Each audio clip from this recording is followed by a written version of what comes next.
মৌলিক প্রশ্ন তৈরি করতে হবে যে আমি কি আন্ডার কনজাম্পশন ক্লাস দেখতে চাই কিনা, 1 নম্বর প্রশ্ন। 2 নম্বর প্রশ্ন হচ্ছে যে আমার যে শহরটা আমি তৈরি করব সেটা বাসযোগ্য যদি শহর হতে হয় তাহলে তার সাথে উৎপাদন এবং কাজের সাথে সম্পৃক্তি ঘটাতে হবে। এটা হচ্ছে 2য় প্রশ্ন।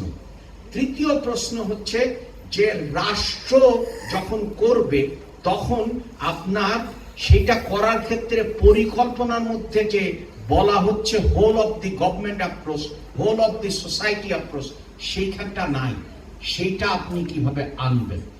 4র্থ হচ্ছে যে আপনাকে কাজগুলো দিতে হবে এবং আপনারা আশাহত হবেন না, সেটা হচ্ছে কি এনজিও দিয়ে কিন্তু সরকারের কাজ করা যাবে না। পরিষ্কার বোঝেন। সো আমি তো এ পর্যন্ত দেখি নাই বাংলাদেশে একটা আবু সাইদ মারা গেছেন, রংপুরের লর্ড বেভারিজ জন্মগ্রহণ করেছেন, যিনি হচ্ছেন 2য় বিশ্বযুদ্ধের পরে ব্রিটেনের ওয়েলফেয়ার স্টেটই করেছেন। তা আবু সাইদকে যদি আপনি বুকে ধারণ করেন তাহলে তো প্রথম দিনই বলা উচিত ছিল যে আমরা একটা সোশ্যাল সিকিউরিটি বানাবো। কই?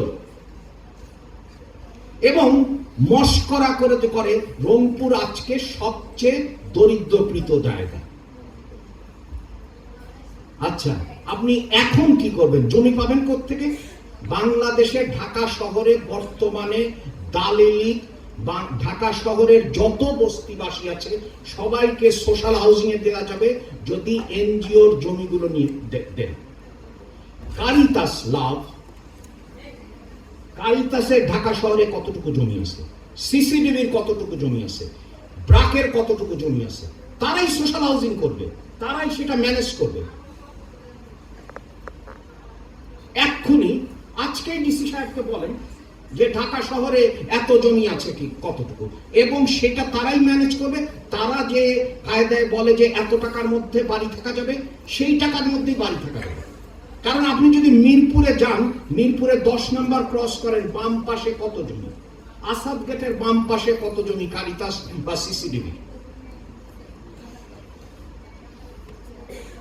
কারণ ওনারা তো বলছেন যে উনি লাভ দাই নেইবার, বাইবেল তাই শেখায়।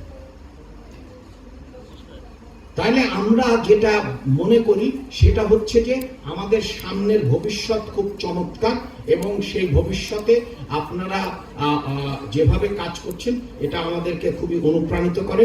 সবাইকে অসংখ্য